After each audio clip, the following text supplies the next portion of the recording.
दोनों को tight tight tight tight बनाएंगे। आज के जो साग बहुत मीठे हैं, तो अरे तो आप लोग क्या होगा। अभी तो क्या है ना, विंटर था वो, हाँ चलो छुट्टी से चलो भी अब बनाएंगे हम। ओके भाई।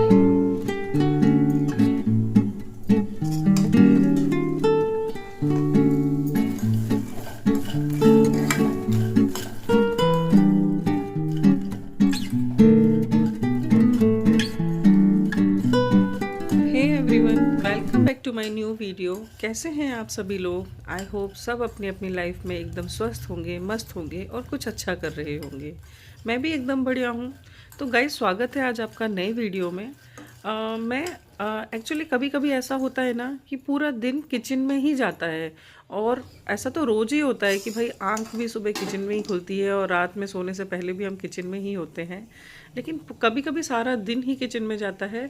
तो बस कितनी सारी रेसिपीज़ बनी और क्या क्या हुआ, वही मैं आज आपके साथ शेयर करने वाली हूँ। सुबह की रेसिपीज़ चालू हो जाती हैं बच्चों के टिफ़िन के साथ। तो बच्चों को मैंने टिफ़िन में आज दिया था नमकीन वाली सेवई, जो लाइक पुलाव बनते हैं ना, वो वाली सेवई। और साथ ही दिए थे मखाने फ्राई करके। सुबह इतनी हड़बड़ी होती है ना कि शूट करना तो मेरे ख्याल से मुझे लगता है कि इम्पॉसिबल सा ही है। बहुत मुश्किल होती है। इधर टिफ़िन भी बनाना, सर्दियां हैं तो बच्चे जल्दी उठते नहीं हैं, फिर उनको भी उठवाना। और लाडो को तो फुल रेडी ही करना पड़ता है, उठाने में बड़े टेंट्रम होते हैं उसके। तो सुबह की रेसिपी शूट करना बिल्कुल भी पॉसिबल नहीं हो पाता। फ़िलहाल मैं अभी लगभग 11 बज गए हैं और आज मैं बना रही हूँ मूली का साग। और ये बहुत ही फ्रेश है, मतलब बिल्कुल ऑर्गेनिक साग है। हमारे यहाँ नीचे जो गार्डन लगे हुए हैं, हमारे नीचे वालों ने जो गार्डन लगाए हैं, बस वहीं से लेकर आई हूँ मैं। कल दोपहर में लाई थी और आज सुबह बना रही हूँ, तो पत्ते थोड़े से मुरझा गए हैं, लेकिन फिर भी घर का है तो अच्छा स्वाद आएगा। मैं इसको बनाऊंगी मूंग की दाल के साथ। तो मैंने यहाँ पे थोड़ी सी मूंग की दाल ले ली है, उसको साफ़ करके थोड़ी देर के लिए भिगो दूंगी। जितनी देर में मैं ये साग साफ़ करूंगी, धोऊंगी, काटूंगी, उतनी देर में अच्छे से ये गल जाएगा। तो यहाँ पर दाल को मैंने भीगने रख दिया है। अब जो पत्तों की जड़ें मैंने काट दी थी, उसको फ़िलहाल धो लेती हूँ। जब तक उनमें से पानी निकल रहा है तब तक थोड़ी सी तैयारी कर लेती हूँ। तो यहाँ पर मैं छील रही हूँ लहसुन। उसको अच्छे से मैं कूट लूँगी। आप चाहे तो काट के भी डाल सकते हैं। तो यहाँ पर मैंने छील ली है 5-6 कलियाँ। और अब बस उसको अच्छे से कूट लेंगे। कूटने से स्वाद थोड़ा सा ज़्यादा अच्छा आता है, मुझे ऐसा लगता है। और वैसे भी साग में कोई एक्स्ट्रा प्याज वगैरह तो हम डालेंगे नहीं, तो इसका टेस्ट थोड़ा सा अच्छा आएगा। जो साग हमने धोकर रखा था, फ़िलहाल मैं उसको काट लेती हूँ। बहुत ज़्यादा बारीक काटने की ज़रूरत नहीं है, फिर भी ये कोशिश करना है कि जो उसकी जो उसमें पीछे जो डंठल रहता है वो ज़्यादा मोटा ना हो। अगर मोटा है तो उसको हटा दें और ठीक ठाक काट लें। बहुत ज़्यादा मोटा भी नहीं और बहुत ज़्यादा बारीक करने की भी ज़रूरत नहीं है। कुछ लोग इसमें ना मूली भी काट के डाल लेते हैं। तो यहाँ पर जो नीचे जो गार्डनिंग हुई है, उसमें क्या हुआ ना कि मूली तो बड़ी नहीं हुई, लेकिन उसके ऊपर के पत्ते काफ़ी बड़े हो गए थे। तो बस फ़िलहाल मैं वही ले आई थी और उसी को मैं काट लूँगी अच्छे से, बहुत ज़्यादा बारीक नहीं और बहुत ज़्यादा मोटा भी नहीं। सारी डंठल वंठल निकाल के टोटल इतना साग हुआ है, जिसको मैंने परात में निकाल लिया है। तो मतलब साग पूरा कट चुका है। अब तैयारी करते हैं इसको बनाने की। तो लोहे की कढ़ाई में बनाऊंगी मैं ये साग। और अगर कोई भी साग अगर सरसों के तेल में बनता है तो उसका स्वाद बहुत अच्छा आता है। और वैसे भी ये तेल घर का है, यानी एकदम प्योर है, तो इसमें तो स्वाद आएगा ही आएगा।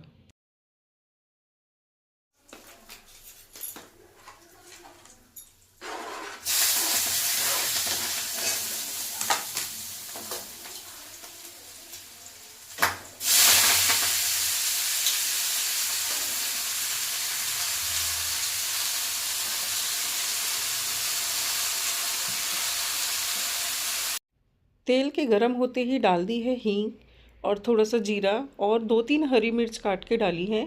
और उनके भुनते ही डाल दिया है साग। और अब मैं डाल रही हूँ जो मूंग की दाल भिगो के रखी थी ना, पहले ही मैंने उसको 1-2 पानी में भिगो लिया था। अब उसको छान के, मतलब पानी निकाल के, और फिर इसमें डाल दूँगी। तो मिर्ची आप अपने हिसाब से कम ज़्यादा कर सकते हैं, जैसा आपके घर में यूज़ होता हो उस हिसाब से। और बस इसमें थोड़े थोड़े सूखे मसाले, जैसे हल्दी, नमक, थोड़ा सा सूखा धनिया पाउडर, ये सब डाल के अच्छे से मिक्स करके और ढक दीजिए और बस बीच बीच में चलाते हुए इसको पकाते रहिए। बहुत ज़्यादा टाइम नहीं लगता है इसको पकने में। पत्ते हैं और अगर फ्रेश हैं तो जल्दी ही पक जाते हैं। थोड़ी थोड़ी देर में इसको बस चलाते रहें और इस जिससे ये नीचे ना चिपके। और मूंग की दाल भी बहुत ही जल्दी गल जाती है, ऐसा नहीं है कि वो कच्ची रह जाएगी। बस इतना ही, जब चेक करने पत्ते पक चुके हैं और दाल पक चुकी है और दोनों एक साथ एकसार हो गए हैं, बस बंद कर दीजिए, तैयार है आपका साग।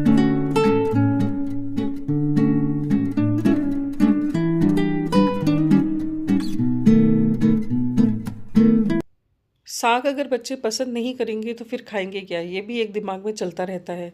तो फिलहाल मैं बना रही हूँ आलू मटर की सब्जी, वो भी कुकर में। और यकीन मानिए बहुत स्वाद सब्जी बनती है ये, और मुझे तो बहुत पसंद है।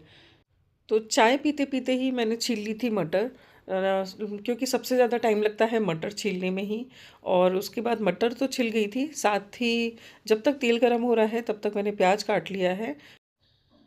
अब डाल दूंगी इसमें जीरा। तेल अच्छे से गर्म हो चुका है और बस जीरा जैसे ही भुन जाए तो डाल देना है प्याज। पहले एक बार सब्जियां काटने बैठो फिर उसको पकाओ तो टाइम लगता है। तो यहाँ पर साथ साथ ही होता जाता है, जब तक एक चीज़ तैयार होती है तब तक दूसरी चीज़ भी तैयार कर लेती हूँ। तो जब तक जीरा हो रहा है तब तक प्याज डलेगा। और यहाँ पर आलू भी मैंने धोने के लिए रख दिए थे, मतलब पानी में गला के रख दिए थे। तो जब तक प्याज भुजेगा तब तक आलू धुल भी जाएंगे और कट भी जाएंगे। क्योंकि जितना टाइम खाना बनने में नहीं लगता उससे ज़्यादा टाइम उसकी तैयारी करने में लगता है। तो अभी तो जीरा ही पकने में टाइम है। फ़िलहाल मैं स्टार्ट कर दूंगी आलू काटना, एक दो जितने भी कट पाएंगे तब, और उसके बाद डाल दूंगी फिर प्याज। जीरा अच्छे से चटक चुका है, अब डाल दूंगी प्याज और मिर्च। यहाँ पर मिर्च में सूखी वाली लाल मिर्च का यूज़ कर रही हूँ, वो मैंने घर पे ही सुखा के तैयार की हैं। तो बस उसको डालूंगी, जिससे अगर बच्चे नहीं भी खाते हैं तो वो थोड़ा साइड में निकाल सके आराम से, और स्वाद भी बहुत अच्छा आता है। और बस इसको चला चला के पकाते जाएंगे, तब तक थोड़े से आलू और कट जाएंगे। प्याज पकते ही डाल दीजिए आलू और बस उसको अच्छे से फ्राई कीजिए।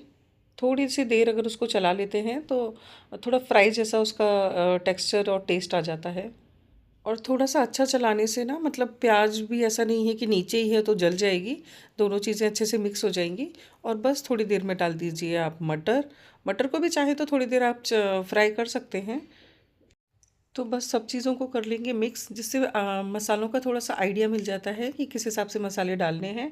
और बस यहाँ पर मैं सूखे सूखे मसाले डालूंगी, कोई पीसकर मसाले नहीं डले हैं अभी तक आपने देखा। तो यहाँ पर मैंने क्योंकि लाल मिर्च खड़ी वाली भी डाली थी, इसलिए पाउडर बिल्कुल थोड़ा सा डाल रही हूँ, थोड़े से कलर के लिए। और यहाँ पर हल्दी डाल देंगे, आप अपने हिसाब से, जिस हिसाब से आप मसाले यूज़ करते हैं उस हिसाब से डाल सकते हैं। तो यहाँ पर मैंने आधी चम्मच से थोड़ा कम हल्दी ले ली है। और नमक तो स्वादानुसार ही, जैसा आपके घर में खाया जाता है बिल्कुल वैसा ही यूज़ कीजिए। और थोड़ा सा डाल देंगे धनिया पाउडर। और मैं गरम मसाला और कुछ भी फ़िलहाल अभी नहीं डालूँगी। इसमें बेसिक मसाले ही यूज़ किए गए हैं, ज़्यादा कुछ भी तामझाम वाले मसाले नहीं हैं। और कोई पीस के मसाला भी नहीं डाला है। फिर भी आप देखिएगा बहुत ही टेस्टी सब्ज़ी बनती है। थोड़ा सा इनको भूनने देंगे, गैस को कम कर देंगे और उतनी देर में काट लेंगे टमाटर। आप सब्ज़ी को देख लीजिएगा, आपको जितना खट्टा चाहिए उतना टमाटर डाल सकते हैं। तो मैंने यहाँ पर एक ही टमाटर लिया है और आधी कैप्सिकम बची हुई थी जो मैंने सुबह ब्रेकफास्ट में यूज़ की थी, उसको भी मैंने इस पे काट के डाल दिया है। तो ऐसा कुछ नहीं है कि स्वाद में कुछ चेंज आएगा, मतलब कैप्सिकम का ज़्यादा स्वाद आएगा, क्योंकि वो है ही थोड़ी सी, उसका कोई ख़ास टेस्ट आएगा नहीं। और बस अब आप डाल दीजिए इसमें पानी और बस लिड को बंद करके और कम से कम 2 सीटी तक पकाइए। फिर देखिए सब्ज़ी का स्वाद क्या मज़ेदार आता है। जिस तरीके की सब्ज़ी पसंद करते हैं, मतलब मेरे यहाँ बहुत ज़्यादा रसीली नहीं, थोड़ी सी गाढ़ी चाहिए, इसलिए मैंने बहुत ज़्यादा पानी नहीं डाला है। और बस इसको लिट करके अब पका लूँगी 2 सीटी तक।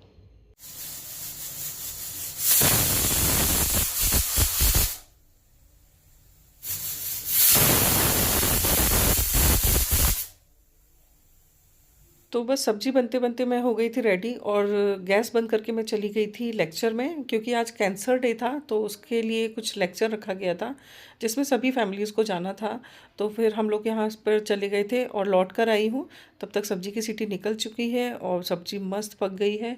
बस अब आप इसमें चाहें तो हरा धनिया डालिए, थोड़ी सी कसूरी मेथी डालिए और सब्जी को एंजॉय कीजिए। क्योंकि हरा धनिया तो हमारे खुद के गार्डन का ही है, तो उसके लिए तो आलस करने वाली कोई बात ही नहीं है। बस उसको मस्त डालिए और अच्छे से एंजॉय कीजिए।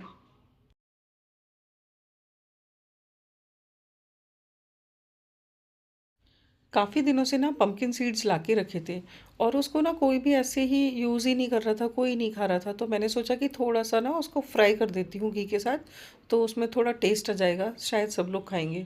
तो यहाँ पर मैंने एक पैन ले लिया है और उसमें डाल दूँगी, थोड़ा सा घी डाला है, बहुत ज़्यादा नहीं डाला है। तो बस उसमें पम्पकिन सीड्स डाल के फ्राई कर लूँगी। तो मैंने सोचा कि एक बार में शायद आ जाएगा, लेकिन मुझे लगा थोड़ा ज़्यादा ही है, तो वापस से मैंने इसमें निकाल लिया। इसको मैं 2 बैचेज़ में फ्राई करूँगी। तो इसमें थोड़ा-सा पेशेंस चाहिए, और ये अच्छे से फूल जाते हैं, चटकने भी लगते हैं। इनमें टाइम काफ़ी लगेगा, लेकिन बस इतना याद रखना है कि थोड़ा-सा कलर चेंज हो जाए और इनमें चटकापन आ जाए, बस उतना ही फ्राई करना है, बहुत ज़्यादा फ्राई नहीं करना है। भी इनका कलर काफ़ी अच्छा आ गया है, बड़े अच्छे से रोस्टेड से लग रहे हैं। एक बैच को मैं निकाल दूँगी अलग से, और अब बारी है दूसरे बैच को फ्राई करने की। दूसरा बैच भी सेम उसी प्रोसेस से फ्राई कर लिया है। क्योंकि मुझे इसमें थोड़ा सा नमक मिलाना है, तो फिर अलग अलग मिलाने से अंदाज़ नहीं पड़ेगा, इसीलिए दोनों को वापस एक में कर लिया है। और अब नमक मिला के कम से कम 1-2 मिनट के लिए अच्छे से चला लूँगी। तो यहाँ पर मैं काले नमक का यूज़ कर रही हूँ, वैसे कोई भी नमक का यूज़ किया जा सकता है। मैं काले नमक का यूज़ कर रही हूँ यहाँ पर। बस जैसे ही सब कुछ अच्छे से मिक्स हो जाए, उसके बाद उसको ठंडा होने के लिए रख दें, और उसके बाद उसको एयर टाइट कंटेनर में पैक कर दें। तो मैं यहाँ पर इसको ठंडा होने के लिए रख दूँगी, तब तक मैं बनाऊँगी घी। तो घी के लिए मैं ना एक कटोरी में मलाई इकट्ठी करती हूँ, जब वो भर जाता है तभी उसको निकालना चालू कर देती हूँ। तो मैंने इसको ना सुबह ही फ्रिज से निकाल दिया था, जिससे बहुत अच्छे से लूज़ हो गया है। जिस तरीके से मैं घी बनाती हूँ ना, उसमें कुछ खास तामझाम नहीं है, बहुत ज़्यादा बर्तन नहीं ख़राब होते हैं, ना ही चिकने होते हैं। इसको पकने देते हैं, बहुत ही धीमी आंच पे इसको पकने देंगे, धीरे-धीरे अपने आप ही गाढ़ा होता जाएगा। और सुबह जो पम्पकिन सीड्स, क्योंकि अब हो चुकी है शाम और ठंडे भी अच्छे से हो गए हैं, तो बस इसको मैं अच्छे से एयर टाइट पैक करके रख दूँगी। तो मुझे तो सुबह जाना था लेक्चर में, उसके बाद बच्चे भी आ गए थे, हस्बैंड भी आ गए थे, मतलब सब अपने स्कूल से, ड्यूटी से। तो उसके बाद खाना-वाना खाया, थोड़ा बहुत रेस्ट करा, और अब हो चुकी है शाम। शाम की हमने चाय भी पी ली है, और अभी तक किचन का काम कंटिन्यू चले ही जा रहा है। क्योंकि वीडियो बहुत लंबी हो जाएगी, इसलिए बहुत ही शॉर्ट में बता रही हूँ। पकते-पकते बस इस तरीके से गाढ़ा हो जाएगा। अब आप ये समझ लीजिए कि घी बनने ही वाला है।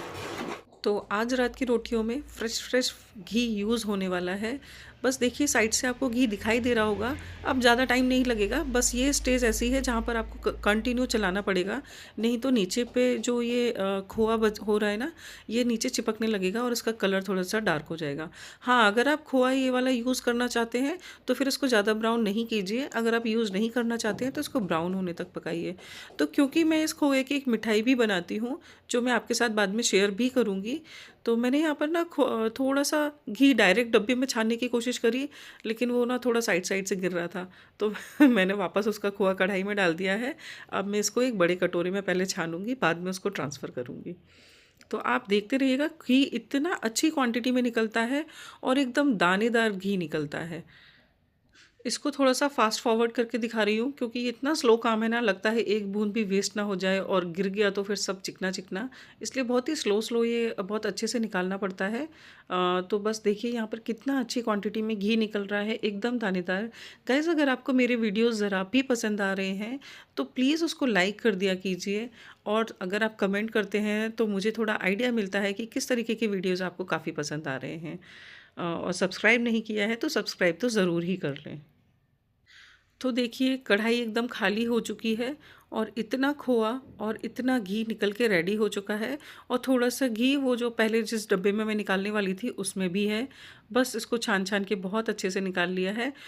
डब्बे में जो थोड़ा-सा पहले घी छान दिया था, और ये वाले घी को जब उसमें मिलाया, तब ये मिलाकर हुआ पूरा लगभग 200 ग्राम से थोड़ा आगे-पीछे रहा होगा, लगभग 200 ग्राम समझ लीजिए। और देखिए, सारा दिन काम करते-करते, किचन में ही होते-होते बाहर हो चुकी है रात, और आज बिल्कुल भी बाहर जाने का मौका ही नहीं मिला। सुबह ही जो लेक्चर में जाना था उसमें गई। तो गाइज़, ये था मेरा आज का वीडियो, और अगर आप लोगों को ज़रा भी पसंद आ रहा है तो प्लीज़ सपोर्ट कीजिए, लाइक कीजिए, शेयर कीजिए एंड सब्सक्राइब कीजिए, और मिलते हैं नेक्स्ट वीडियो में।